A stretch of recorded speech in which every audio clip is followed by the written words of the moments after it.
Hello friends, स्वागत है आपका मेरे यूट्यूब चैनल मार्केट ज्ञान में। आज की इस वीडियो में हम बात करने वाले हैं टाटा मोटर्स के बारे में।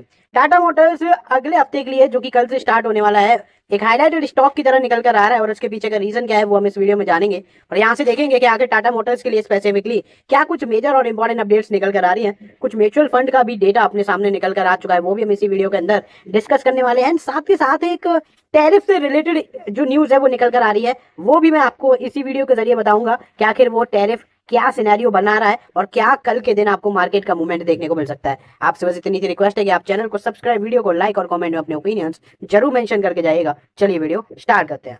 तो यहाँ पर मैंने आपके सामने रख दिया टैरिफ से रिलेटेड न्यूज और यहाँ आप देखोगे तो लिखा है US senate passes Russia sanction bill seeking 100% tariff over 5 countries. यानी कि यहाँ पर बेसिकली चीजें ये निकल कर आ रही हैं कि ट्रंप सरकार ने, या बोला जाए कि यूएसए की तरफ से एक और नया जो टैरिफ का ड्रामा है वो क्रिएट कर दिया गया है और ये रशिया सैंक्शन बिल है। यानी कि बेसिकली जो समझ में आ रहा है वो ये है कि उन लोगों को जो कि रशिया के साथ ज्यादा चीजें बाइंग वगैरह कर रहे हैं उन पर यहाँ पर अप टू 100% टैरिफ जो है वो लगाया जा सकता है। ये आप देख पा रहे हो, US senate has voted overwhelmingly to approve a bill to punish Russia and key buyers of its petroleum products such as China and other countries, जिसमें बेसिकली इंडिया का भी नाम नजर आता है। यानी कि रशिया को मतलब यहाँ पे रशिया के ऊपर सैंक्शंस लगाने के लिए या बोला जाए उनको पनिश करने के लिए ये बिल जो है वो पास करवाया जा रहा है। एंड बेसिकली इसमें रशिया के साथ साथ जो और कंट्रीज हैं जो कि रशिया से ही बाई कर रहे हैं, उनके मतलब जो ऑयल और बाकी चीजें, उन पर भी टैरिफ लग जाएगा।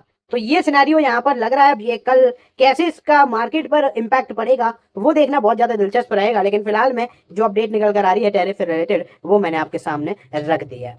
सबसे पहले अब यहाँ पर बात कर लेते हैं टाटा मोटर्स पैसेंजर व्हीकल के बारे में। टाटा मोटर्स पैसेंजर व्हीकल का जो स्टॉक का प्राइस है वो फिलहाल में 350 के आसपास ट्रेड कर रहा है। एंड यहाँ आप देख पा रहे होंगे फ्राइडे को 0.16% यानी लगभग एट पार पर क्लोजिंग देखने को मिली है।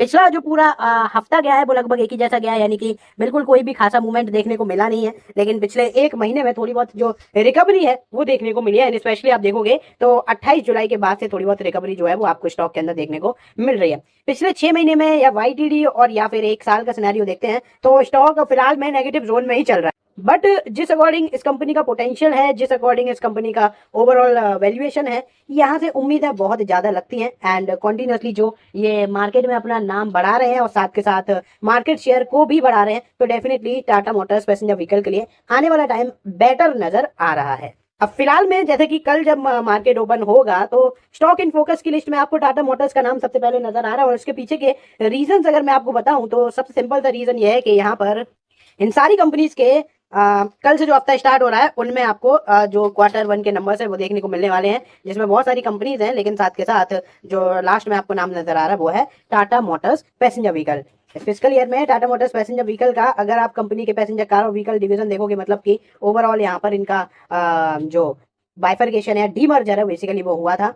फिलहाल में ओवरऑल यहाँ पर 13 अगस्त को 13 अगस्त को यहाँ पर कंपनी के रिजल्ट आने वाले हैं और रिजल्ट के साथ साथ उम्मीद है कि इस बार कुछ बड़ा डिविडेंड वगैरह भी दिया जाए तो वो भी आपको यहाँ पर देखने को मिल सकता है। लेकिन फिलहाल में कल से जो वीक स्टार्ट हो रहा है उसमें डेफिनेटली ये सारी चीजें बहुत ज्यादा मैटर करने वाली है। बाकी एक और चीज मैं आपको यहाँ पर बता देता हूँ, टाटा मोटर्स ने एक और गाड़ी अपनी लॉन्च कर दी है और वो है टाटा नेक्सॉन। यहाँ पर कैमो करके आपको देखने को मिलती है।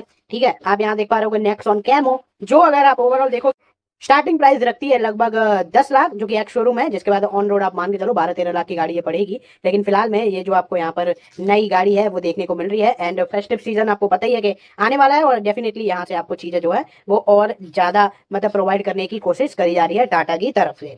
अब बात कर लेते हैं यहाँ पर कंपनी के म्यूचुअल फंड के डेटा के बारे में, जो कि जुलाई का निकल कर आ रहा है, जिसमें आप देखोगे तो ये मैंने आपके सामने डेटा रखा है, जिसमें अगर हम सबसे बड़ी होल्डिंग देखते हैं तो वो है आईसीआईसीआई प्रूडेंशियल की इंडिया अपॉर्चुनिटी फंड, जो कि लगभग 920 करोड़ का एएम लेकर बैठे हैं टाटा मोटर्स में। फिर एचडीएफसी लार्ज कैप है, इनमें कोई चेंजेस नहीं है फिलहाल में। लेकिन यहाँ पर जो मेजर चेंज आया है वो आया आईसीआईसीआई प्रूडेंशियल का ट्रांसपोर्टेशन एंड लॉजिस्टिक फंड में, जिसमें लगभग 55% से अपनी होल्डिंग्स को ये बढ़ाते हुए नजर आ रहे हैं। बाकी में देखो बिल्कुल सेम रखा है, कोई बड़े चेंजेस, मेजर चेंजेस आपको देखने को नहीं मिल रहे हैं। फिर आता है एवेकस का फ्लेक्सी कैप, जिसमें भी अच्छा खासा एलोकेशन है और ये एलोकेशन लगभग 128 करोड़ के आसपास का है। फिर अगर हम बात करते हैं तो ELSS टैक्स सेवर है जो कि यहाँ पर 21% के आसपास का यहाँ पर चेंज किया है। HDFC ने अपने डिफेंस फंड में यहाँ पर आप देखोगे तो लगभग 90% से होल्डिंग्स को बढ़ा दिया है। वहीं HSBC ने अपने मल्टी कैप में 48% से अपनी होल्डिंग्स को बढ़ाया है, जो कि अपने आप में काफी बड़ा नंबर नजर आता है। कैनरा रोबेको ने 63% से होल्डिंग्स को बढ़ाया है।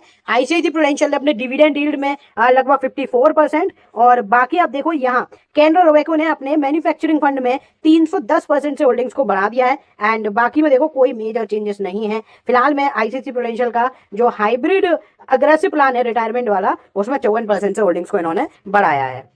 तो ये थी पूरी डिटेल जो कि निकल कर आ रही थी टाटा मोटर्स पैसेंजर व्हीकल से रिलेटेड, जो कि मैंने आपके साथ इस वीडियो में शेयर कर दिया है। अब हम यहाँ पर बात कर लेते हैं कुछ ऐसे स्टॉक्स के बारे में भी जो कि आपको कॉर्पोरेट एक्शन दिखाने वाले हैं। चलिए सबसे पहले देख लेते हैं सिट्रोनिक्स परफॉर्मेंस में आपको 23 रुपए का जो डिविडेंड है वो 10 तारीख को देखने को मिलेगा। वहीं जियो फाइनेंशियल्स का डिविडेंड हम लोग ऑलरेडी जान चुके हैं, जिसमें 60 पैसे का डिविडेंड दिया है इस बार कंपनी ने, वो देखने को मिलेगा।